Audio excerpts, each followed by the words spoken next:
Okay, this is Phil with Adventure Seekers, and this is the third part of my backpacking food video. And the first two, I was basically, the first video I showed you kind of what I had. The second video, I kind of went over the importance of repackaging. What I've done now is I've actually got everything repackaged. And basically, maybe I'll zoom in on this a little bit and give you a quick idea of what I did here. Okay, so these are basically all of my empty packages. Okay, and what I've done is I've taken and I've labeled each individual Ziploc with what's in it, how much water I need, and what kind of cook time is required. By cook time, I mean basically just how long I'm leaving it set in the bag. And these were my desserts.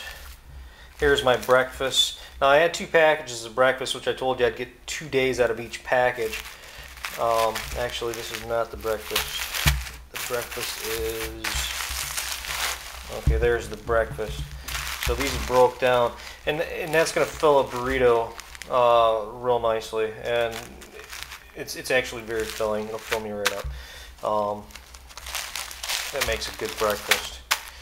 Between that and the wrap. And I like that McDonald's picante. So I hung on a couple of those. And I'll probably throw one of those in each one for each day. And basically most of these dinners, they're all 2 cups of boiling water and then let it rehydrate for 9 minutes and you're good to go. And all the dinners tend to be that way. But what I want to demonstrate basically is, you saw the stuff sack, the food stuff sack was overflowing, and now I'd just kind of like to demonstrate for you, putting it back in there to see how much less volume that it takes up. I can just get this camera angle straight there. Okay, so I'm going to repackage this back into the bag and get an idea of how much volume that we saved. Now I'm probably going to organize this a little bit better, but just for demonstration purposes, I'm just going to kind of toss everything back in here. I'm going to set these up by days, and to be quite honest with you, all this might not be going in this bag. You know, each day I'm probably going to, take a couple of snacks, as long as it's not too hot, and I'll pop those in my little hip pouches. So, I mean, that's only a couple snacks. I mean, it ain't gonna save me much, but for the most part, everything's going back in here. But again, I just kind of want to give you an idea of how much room that you save by repackaging your food.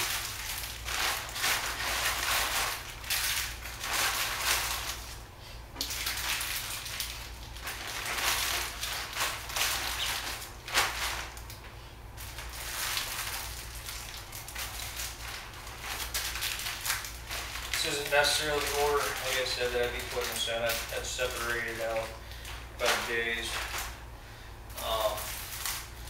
For demonstration purposes, we're just going to load it up here real quick.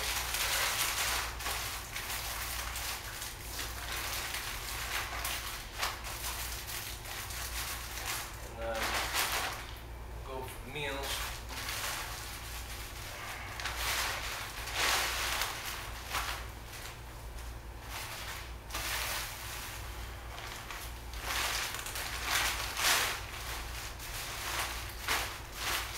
As you see, I still got quite a bit more room left here. Slide these in along the sides. And that's everything. Everything's back in there. I got room to roll this up. I can even get my my coffee in there, my fork, my hang line.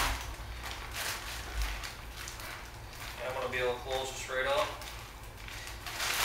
get a couple of rolls out of it.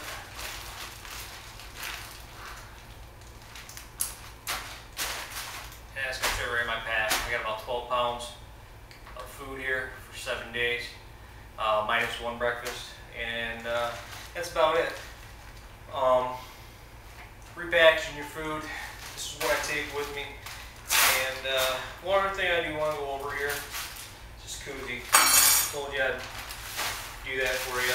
And I'm going to grab one of these meals for demonstration purposes. But this is just one of the dinners. They're all about the same. Some of them have a little more volume in the bag than others. But when you repackage, you just, write everything on that you need, all the important information. Take it and put, what it is, how much water, what kind of time you need to rehydrate it. Well, this koozie here, most koozies are envelope style, right? They just, the bottom's sealed, okay? And then they just kind of open up like this, And then, you're kind of squishing it open and holding it that way, which, it works okay. But what I found is a real easy way to do this is I actually put top and bottom on this one.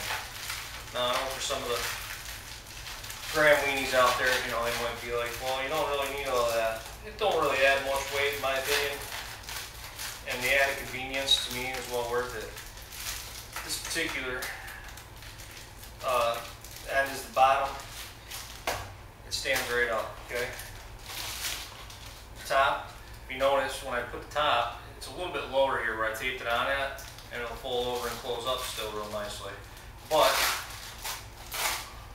there's a reason for that being lower, and I'm going to show you right now. When you load this in here,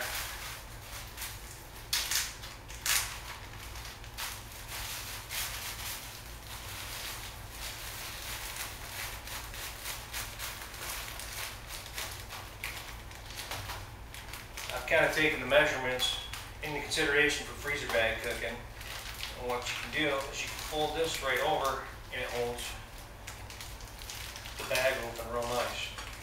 So you just take that, fold it back on itself, stick it over that lip. And as you can see, I'm going to bring this in, give you a close up. As you can see, that just holds it open real nice. And then, of course, this is my IREI titanium long spoon. That's going to reach right down in there, okay?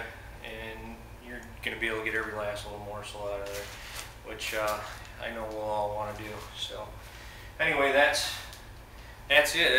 That's my freezer bag, my freezer pouch. That's the way I freezer bag cook right there. And anyway, it wasn't working hard to make. You can get the products to make it at Home Depot, your local hardware store. And it's just kind of like a foil.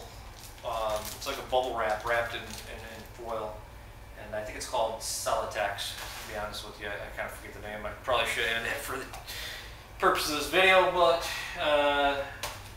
Celotex is what I believe it's called. Anyway, find it in the hardware section, and that's about it for backpacking food. Any questions, comments, I'll be happy to get back with you. Thanks for watching.